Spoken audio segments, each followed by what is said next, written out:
Simon വിസാന്ത ഒരു യഹൂദൻ വംശജനാണ്. Austrian പൗരനുമായിരുന്നു. 1908 December മാസം 31 ജനിച്ച ഇദ്ദേഹം 2005 സെപ്റ്റംബർ 5 ഈ ലോകത്തിൽ നിന്ന് വേർപെട്ടത്. രണ്ടാം ലോകമഹായുദ്ധ കാലത്ത്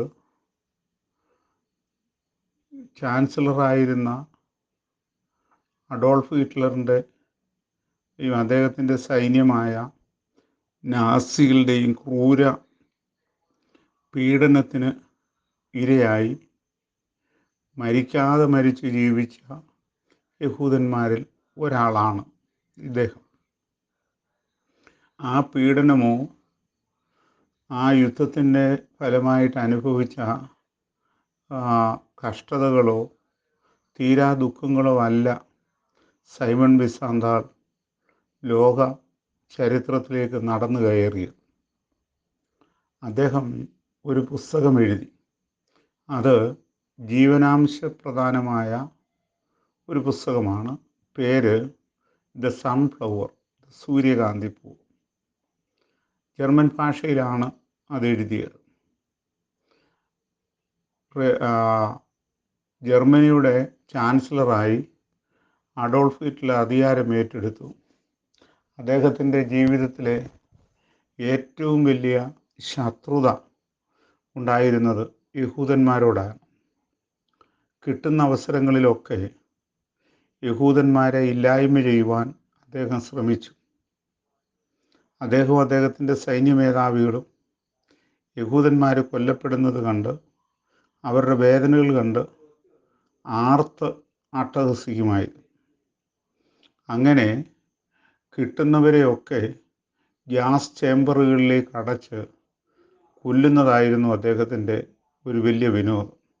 അതായത് ഗ്യാസ് ചേംബറുകൾ എന്ന് പറയുമ്പോൾ എല്ലാ വാതായനങ്ങളും വായു കയറുന്നതിനുള്ള ദ്വാരങ്ങളും അടച്ചതിന് ശേഷം ഈ നിസ്സഹായരായിട്ടുള്ള യഹൂദന്മാരെ ആ വീടിൻ്റെയോ മുറിയുടെ ഉള്ളിലാക്കിയിട്ട് പുറത്തു നിന്ന് പുക കയറ്റി വിട്ട് ശ്വാസം മുട്ടിച്ച് കൊല്ലുകയാണ് പതിവായിട്ടുണ്ടായത്.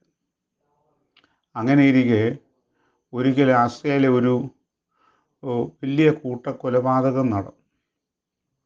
അത് ഉണ്ടായിരുന്ന ആ പട്ടണത്തിൽ, ചെറിയൊരു പട്ടണമാണ്, ആ പട്ടണത്തിലുണ്ടായിരുന്ന യഹൂദന്മാരെ എല്ലാം ഓടിച്ച് ഒരു ഇരുനില കെട്ടിടത്തിൻ്റെ മുകളിലേക്ക് കയറ്റി. എന്നിട്ട് താഴെ ആ കെട്ടിടത്തിൻ്റെ ചുറ്റുമായി തീയിട്ടു.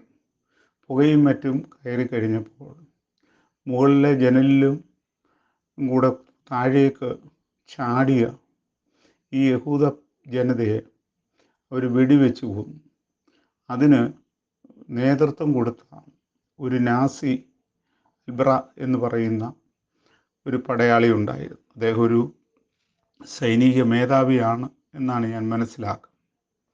അങ്ങനെ ഇരിക്കെ ഒരുപാട് ആൾക്കാർ കൊല്ലപ്പെട്ട് കഴിഞ്ഞപ്പോൾ അതിൽ ആനന്ദിച്ച് കൊണ്ടിരുന്ന ഈ സൈനിക മേധാവി ഒടുവിൽ ഒരു യുദ്ധക്കളത്തിൽ വെച്ച് അപകടത്തിൽപ്പെട്ടു. അദ്ദേഹം വലിയ രോഗാവസ്ഥയിലായി. ഇനിയൊരു ജീവിതം തന്നെ ഉണ്ടോ എന്ന് സംശയിച്ചു കൊണ്ടിരിക്കുമ്പോൾ താൻ യഹൂദന്മാരെ ദ്രോഹിച്ച എല്ലാ കഥകളും ഒന്നിനു പുറകെ ഒന്നായി അദ്ദേഹത്തെ വേട്ടയാടാൻ തുടങ്ങി. സ്വസ്ഥതയില്ലാത്ത മനസ്സായതുകൊണ്ട് ശാരീരികമായ ക്ഷീണവുമൊക്കെ മരിക്കുമെന്നുള്ള ഭയവും അയാളെ ഒരു പ്രത്യേക ലോകത്തിലേക്ക് എത്തിച്ചു. കൊല്ലുന്ന അല്ലെങ്കിൽ കൊന്ന എല്ലാ യഹൂദന്മാരോടും ക്ഷമയാചിക്കാൻ അദ്ദേഹം ആഗ്രഹിച്ചു. അദ്ദേഹം കിടന്നിരുന്ന ആശുപത്രിയിലെ ഡോക്ടറോട് പറഞ്ഞ്, എനിക്കൊരു യഹൂദനെ കാണണം. ഈ ഡോക്ടർക്ക് സൈമൺ വിസാന്താളിനെ പരിചയമുണ്ട്.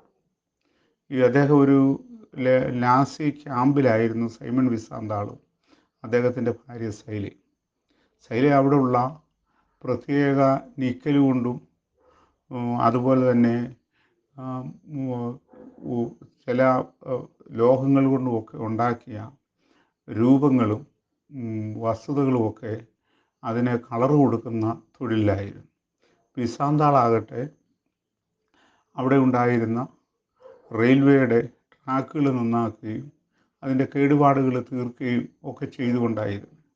കഷ്ടിച്ച് വിശപ്പകറ്റാനുള്ള ഭക്ഷണം പോലും ലഭിക്കാതെ വളരെ കഷ്ടതയിൽ കൂടെയാണ് ഇവർ ഈ ലേബർ ക്യാമ്പുകളിൽ കഴിഞ്ഞിരുന്നത്. ആ സന്ദർഭത്തിലാണ് ഡോക്ടർ വന്ന് വിസാന്താളിനെ വിളിക്കുന്നത്, ഹോസ്പിറ്റലിലേക്ക് വരാൻ.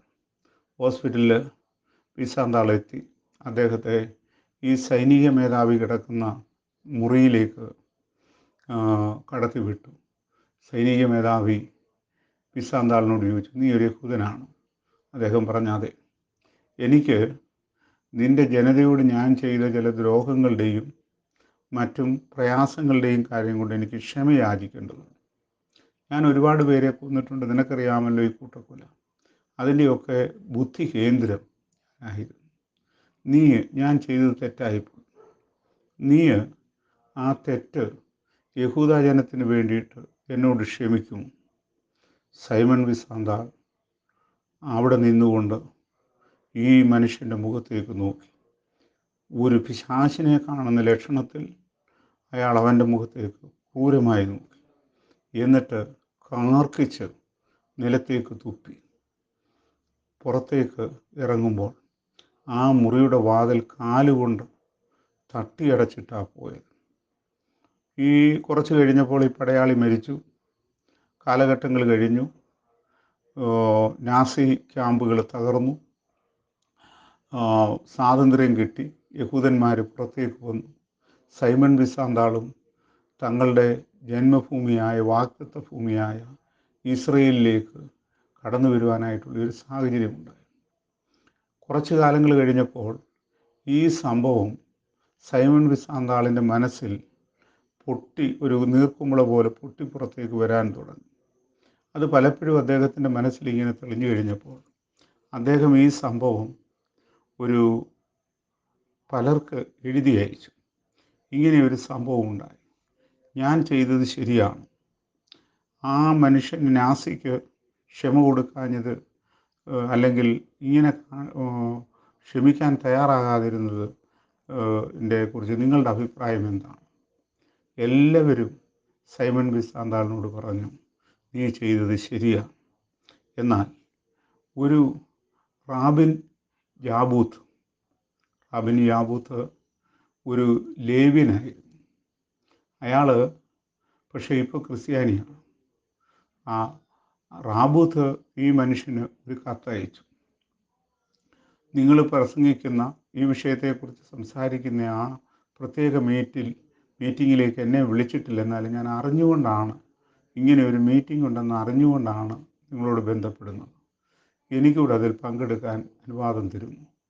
പ്രശസ്തരും പ്രഗത്ഭരുമായിട്ടുള്ള ആൾക്കാർ പങ്കെടുക്കുന്നതിലേക്ക് എന്നെ ക്ഷണിക്കും. ഈ സൈമൺ വിസാന്താൾ റാബൂത്തിനും കടന്നു വരുവാൻ അനുവാദം കൊടുത്തു. ഓരോരുത്തരും അവരുടെ അഭിപ്രായങ്ങൾ പറഞ്ഞു. ഇനി ആർക്കെങ്കിലും അഭിപ്രായമുണ്ടോ എന്ന് സൈമൺ വിസാന്താൾ ചോദിച്ചപ്പോൾ റാബൂത്ത് നേരിട്ട് പറഞ്ഞു, നിങ്ങൾ ഇത്രയും നേരം പറഞ്ഞത് മുഴുവൻ പഴയ നിയമ ചിന്തകളാണ്. പല്ലിന് പകരം പല്ല്, കണ്ണിന് പകരം കല്ല്. എന്നാൽ 70 വട്ടം ക്ഷമിക്കാൻ പറഞ്ഞ് ഈ ലോകത്തിലേക്ക് കടന്നു വന്ന് കുരിശിൽ കിടക്കുമ്പോഴും താൻ നന്മകൾ കൊടുത്തപ്പോൾ ആ നന്മകളെ മുഴുവൻ തിരസ്കരിച്ചിട്ട് തൻ്റെ നേരെ പല്ലിളിച്ച് തന്നെ ക്രൂശിക്കായെന്ന് ആർത്തു വിളിച്ച ജനത്തെ നോക്കി, ഇവർ ചെയ്യുന്നത് എന്തെന്നറിയായതുകൊണ്ട് ഇവരോട് ക്ഷമിക്കണമേ എന്ന് നമ്മുടെ പിതാവും കർത്താവുമായവനോട് അപേക്ഷിച്ച് വരുത്തുന്നുണ്ട്. അവൻ്റെ മാർഗമാണ് ഈ കാലഘട്ടത്തിൻ്റെ ആവശ്യം. സൈമൺ വിസാന്താൾ, നിങ്ങൾ ആ പടയാളികളോടും നാസികളോടും ക്ഷമിക്കേണ്ടതായിരുന്നു.